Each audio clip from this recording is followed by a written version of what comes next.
All right, what's up, guys? So this is about to be the most negative video ever on this channel, but it can't be helped. I need to just get this off my chest. I'm tired of it, man. But fighting games have gotten too big. It's over. It's over. I'm anti-fighting games now. I'm against the grain. So I've been talking about this for like years now. I've been feeling about it for years, and the clear kind of direction fighting games have been going. Accessibility, that's the big buzzword, but games are being designed more and more to just try and reach as many new players, and let's dumb this down, let's make it more accessible, let's remove this, let's make it so everybody can play, everybody can enjoy. And when that happens, we're losing like the vision, right? We're losing what made fighting games cool in the first place, right? Look at this. Come on look at this. Come on now, like, come on. This is clearly, like, we go back 25 years when I was game count, but this is a creator, Daisuke. He has a vision. He wants to make something, so he makes a fighting game where he is the main character. He does the art, he does the voices, he writes the story, he designs the game, but he's a creator, right? He's a creator. He wanted to create. He's an artist, I'll say. He wanted to make something special, and he did it, right? BlazBlue as well. These are characters Hakumen designed in middle school by Noel, designed by middle school characters that he drew on his notebook in class. He's thinking about them for like 10 plus years. He finally gets a chance to make a game he wants to make. He does it. Massive success. Also, a little side story, but he was told not to make this. Harada said himself. Harada was like, yeah, I told them don't make BlazBlue. He said, this game won't sell, This is not what the people want. It's not going to succeed in this market. They ignored it. They put out a product they wanted to make. Massive success. We still talk about 20 years later. But yes, anyway, why am I talking about this now?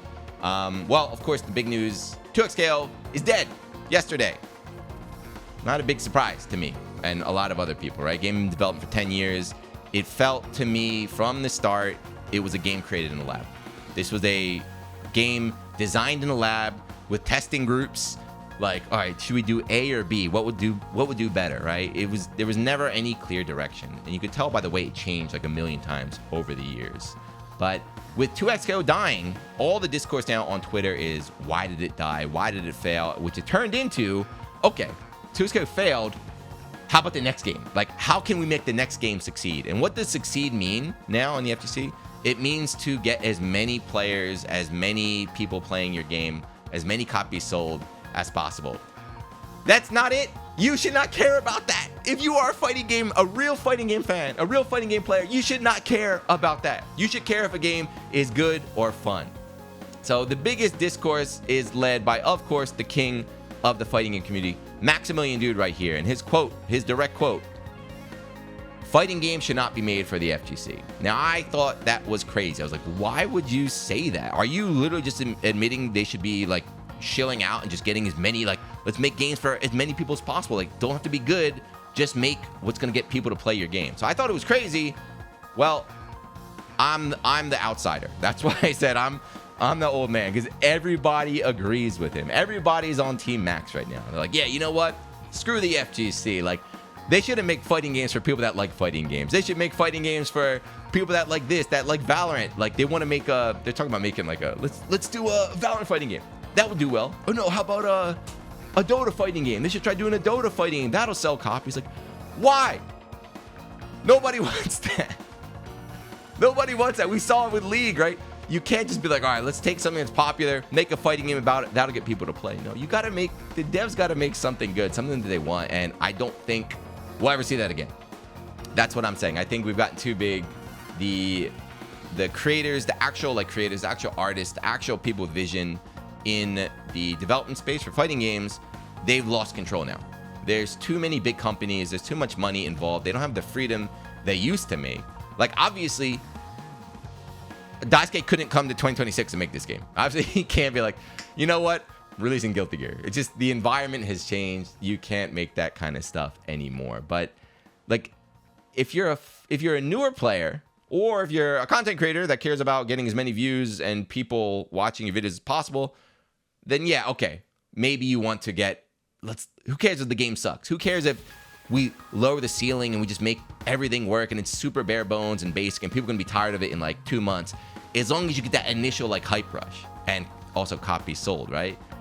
If you're a new player or content creator, sure. But if you're really passionate about fighting games, you play what you like, you play what's good. That's why people still play Third Strike. People still play Blaze Blue. People still play CVS2, Super Turbo. These old classic games that we love that are still active and alive without any support or anything like 20 plus years later, right?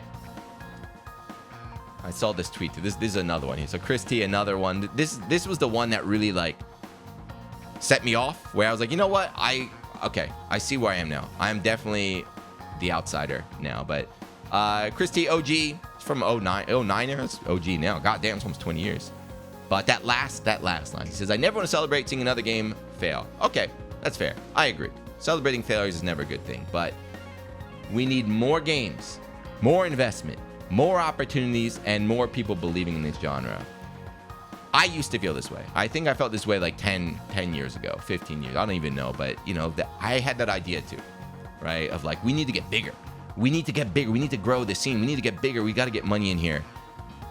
We grew too big. I take it back. I'm now suffering.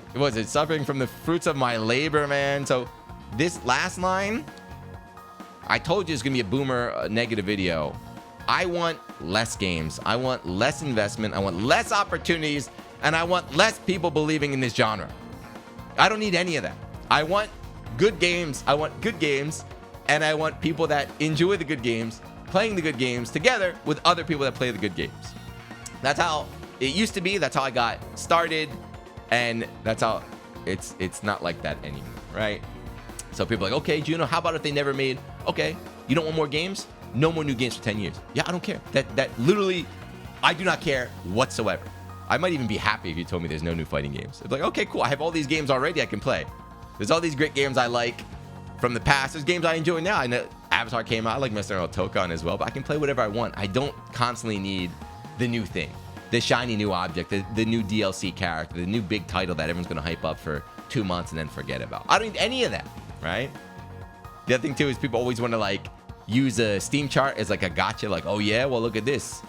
This game has 10K players. Your game only has, like, 200. I don't fucking care. I do not care. I started playing fighting games in a park with 8 people. And that's still some of the best times I had in the 20 plus years here. So I do not care. I just want to play good games with other people. I don't need 10,000 people. I don't need to be playing the game like, oh man, I can't find a net play match at 2:30 in the morning. Oh, this game's dead. As long as I can play it by myself in training mode, I can fight against other people, have fun occasionally when I feel like it, I'm set. Unfortunately, that seems to be not the main train of thought anymore. We've gotten too big. But yeah, that's it. Okay. Feels good. I got it off my chest. I feel not much better, to be honest with you. But my stance is clear, man. Everything's gotten worse. Fighting games gotten too big. We've lost the plot, and I don't think we're going back. The only good news is that even if games are getting worse and everything's getting worse, like I said, the old game still exists. I can still play games I like that are out there, but it just does make me sad to see like this thing that shocked me as a kid turn into what we got today. But that's it for this one. Thank you for hearing me ramble. Let me know what you think. Go ahead. If you just want to call me a angry old man, you're completely right. You are 100% right. Some people agree. If you want to vent too, leave a comment. Let me know how you feel. How do you feel about this all-timer quote? Fighting games shouldn't be made for the FGC. Then who are we making them for? Stop chasing people that don't like fighting games. You are a player. You're not an executive. You're not in a suit. Stop trying to reach other players. If you're a fighting game player, you should ask for good fighting games, not games that attract a big audience that's going to drop it in a week because they don't actually care about it. But that's it. All right, I'm out. Goodbye.